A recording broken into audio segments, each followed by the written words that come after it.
Greetings, YouTube. I love technology, always have.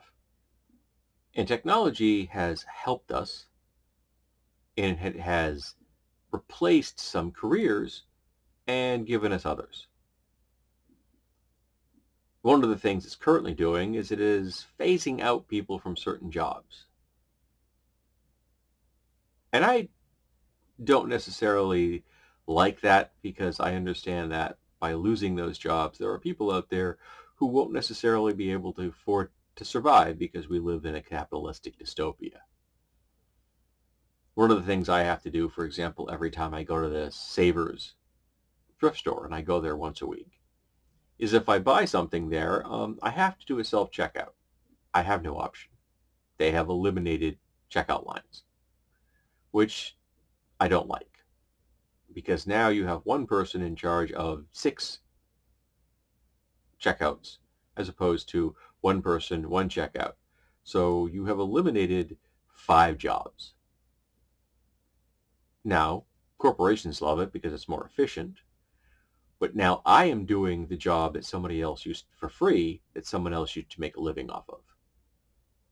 And my alignment is with the workers, not with the corporations.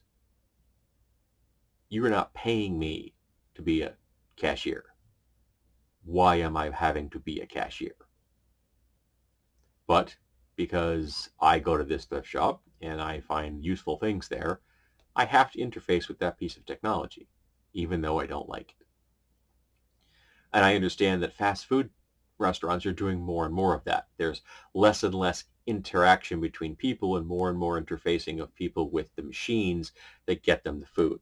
I haven't been to a fast food joint in decades. And then we're going to see more of that.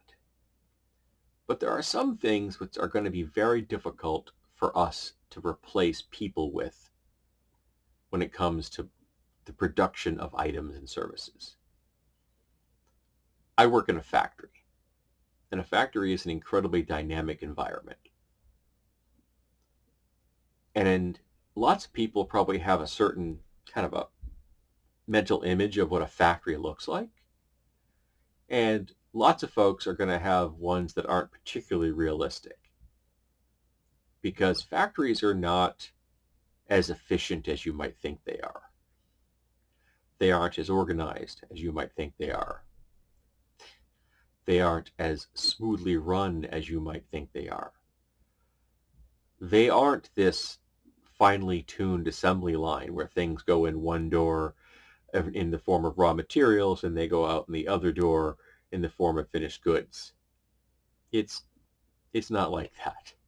It is a dynamic, chaotic mess where the machines that we use to produce those items, that the items themselves may be all shiny and new looking, but the machines used for that are leaking oil and glycol and air. They hiss and wheeze, and they break down regularly, and they vary over the course of a week or a 24-hour period or an 8-hour shift, to the point where you may be making adjustments on that machine again and again and again and again over the course of your 8 hours, just to try to keep the machine in this kind of magical zone of producing the best parts possible. But it's a moving point you're going after, and you're constantly having to tune the machine to try to hit that target, and you miss more than you hit. And the reality is that while every reject is a defect, not every defect is a reject. And we pass lots of things that are slightly defective, but not rejects. And robots are going to have a really hard time with that. Not to mention, currently our robots can't do the things that my hands can. They can do lots of things very rapidly, but not the level of dynamism that you and I can do with these. Even though the wear and tear on these is real. Doing this motion right now for this video is painful. I am in pain by making that motion. Why? Because 39 years of working in a factory has taken a toll on my body. And my hands don't work anymore the way they used to, and they never will. I have early onset of arthritis. I'm going to suffer for the rest of my life in pain. Something robots won't do. But robots can't do that. Robots can't use these in the way that I can use these and you can use these. We can react to things in a way and we can predict things in a way that robots can't. So whenever I see profiteers and billionaires talk about replacing workers, it's because they're speaking from a position of ignorance, that their mental image of how that factory works is far different than the way the actual factory works. That they don't understand what we do every day to get their shiny products out the door.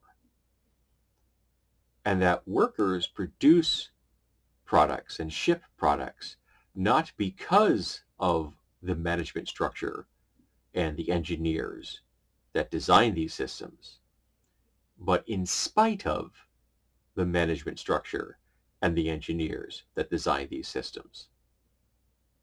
That those engineers release something into the world thinking it will work one way, and then we have to figure out how it actually functions and how we have to bend and contort our lives and our bodies around that system, which is often just barely functioning, to produce the things that we want to ship to make our customers happy. And the consequence is the pain and suffering and stress that workers have to survive with. The physical pain and the stress of the job that we deal with every day. Some of which is produced by those people in management engineers. And trying to have robots do that is not going to go as smoothly as they think. And though I may still live long enough to see robots on a shop floor, I'll probably be retired when that happens. I don't think I will actually see them while I am in my working career, because I got about 12 more years to go. And then I retire. Robots are not coming in the next decade. Robots are not going to survive in that environment because they would break down in a heartbeat. And then we would have to try to fix them the same way we try to fix our broken systems to produce the parts that the company wants. So don't listen to the Elon Musks, to the Jeff Bezos of the world, convinced that robots are just going to step in and replace the humans. They're just going to keep putting more and more stress on us, exploit us as much as possible, because we live in a dystopian nightmare of capitalism. But the robots aren't coming. It's just going to put more burden on us. And our best plan of action is solidarity with the workers, with the people, and not the profiteers.